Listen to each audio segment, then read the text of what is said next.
Welcome to Luca is a Billionaire, where the only thing I invest in is your answers. You start by removing laces and blotting excess paint with a dry cloth. This prevents spreading.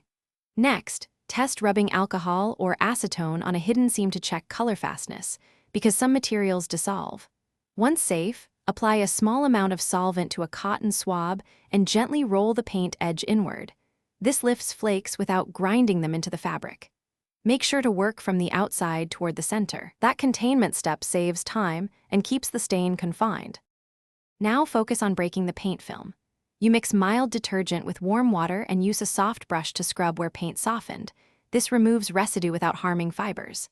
If paint resists, reapply solvent in short bursts and let it sit a minute, because dwell time dissolves binders. Once paint lifts, wipe with a damp cloth to remove soap and chemical traces. Make sure to avoid overwetting leather or suede. Excess moisture can warp or stain those materials. Finish by blotting the area with a clean towel and letting shoes air dry at room temperature. Stuffing with paper preserves shape. Once dry, condition leather with a small amount of cream or gently brush suede to restore nap. If you see discoloration or a faint ghost of paint, try a color-matched shoe cream on leather or a specialized suede renovator.